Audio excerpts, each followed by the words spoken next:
They can make him read new words from a teleprompter. But he is still the same man who insults Gold Star families, demeans women, mocks people with disabilities, and thinks he knows more about ISIS than our generals. There is no new Donald Trump. This is it. Hillary Clinton on the stump this week. We're joined now by her campaign manager, Robbie Mook. Thank you for joining us this morning. And you heard Kellyanne Conway say, no, we are seeing a different Donald Trump. Best week of the campaign in the last week. And he's reinforcing that with new policies, while Hillary Clinton promises more of the same. Well, George, we're not seeing a pivot. Donald Trump himself said this was not a pivot. He wants to double down on letting Donald Trump be Donald Trump. That's why he's brought in to run his campaign someone who ran a so-called news organization, Breitbart News, which has peddled some of the worst conspiracy theories around. They've run news, that quote-unquote news, that's been defended white supremacists, that's been sexist, racist, the worst of our politics. So I think we should be very concerned. I would also point out that Paul Manafort has been pushed out, but that doesn't mean that the Russians have been pushed out of this campaign. The hand of the Kremlin has been at work in this campaign for some time. It's clear that they are supporting Donald Trump.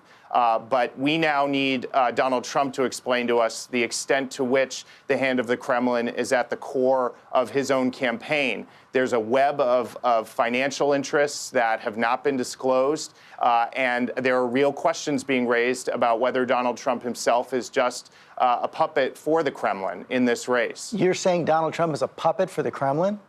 Well, real questions are being raised about that. Again, there's a web of financial ties to the Russians that he refuses to disclose.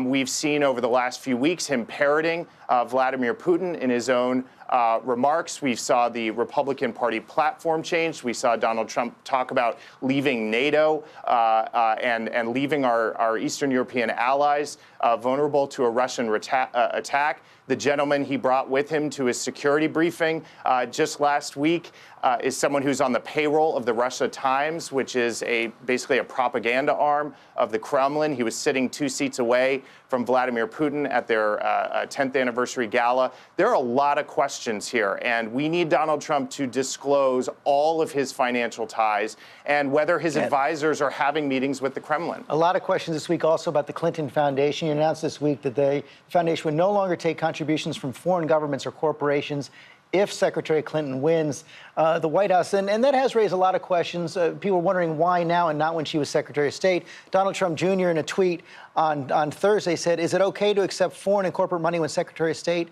but not when POTUS? And you just heard Kellyanne Conway. Doesn't it suggest that taking those contributions when Secretary Clinton was serving as Secretary of State was wrong?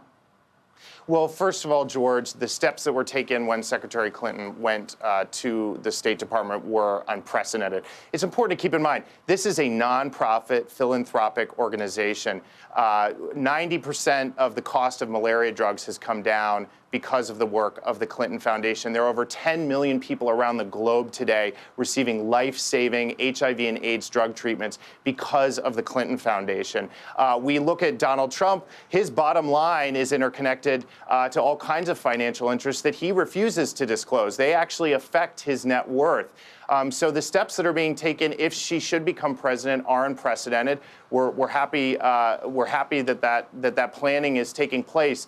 But I think when we talk about transparency, when we talk about disclosure, Donald Trump needs to release his taxes. He needs to explain his financial ties. Just yesterday, we read in the New York Times that his businesses owe millions of dollars to the Bank of China. Donald Trump talks all the time about a trade war with China. How can he really do that when millions of dollars of his own bottom line could be affected directly by the Chinese government? Let's stay on the foundation, though, for a second. It's not just Secretary Clinton's critics who are suggesting a change should come. You've had former governor of Pennsylvania, Ed Rendell, said that they should stop taking the contributions now, should disband. The Boston Globe endorsed Secretary Clinton during the primaries. Here's what they wrote. The Clinton Foundation is clearly a liability for Hillary Clinton as she seeks the presidency. The foundation should remove a political and an actual distraction and stop accepting funding. If Clinton is elected, the foundation should be shut down. Will that happen?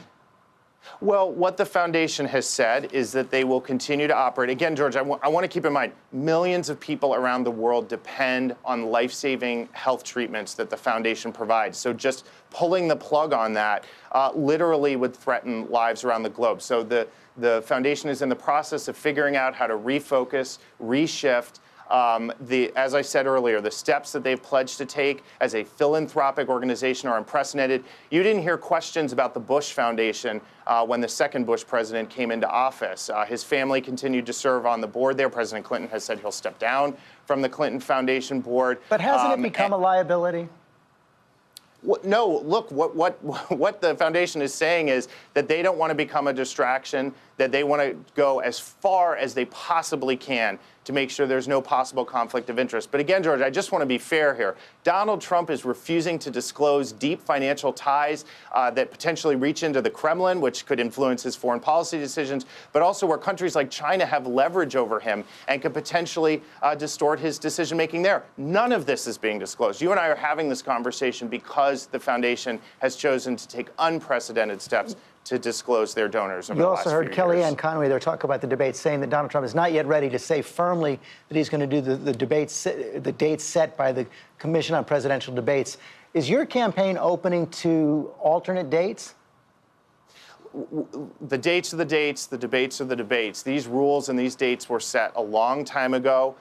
We agreed to them immediately. Secretary Clinton looks forward to this debate. I think the voters are going to see a stark difference between steady leadership from Secretary Clinton, a depth of experience, and ill temperament and poor judgment from Donald Trump. That's what they've seen this entire campaign. We welcome these debates. Let's just get on with it. Nobody's ever argued over the rules. This is typical Donald Trump. I don't know if he's afraid to debate. I don't know if he just wants the attention of causing controversy. But either way, they just need to get over it. Let's have these debates and let's let the American people make their judgment. Finally, Dr. Jill Stein, Green Party candidate, is coming up. Are you worried that she's going to drain votes from Secretary Clinton in a close race? You know, I'm not concerned about that, George. And our role here as a campaign is to make the case for Secretary Clinton every single day. She is the most qualified person to ever seek the presidency. She's going to provide the steady judgment that we want. And she's laid out clear plans to create an economy that works for everyone, not just those at the top. I don't think people want to divert their vote to Jill Stein or to anybody else. They're going to vote for Secretary Clinton, and we're going to keep focused on making her case. Robbie Mook, thanks very much.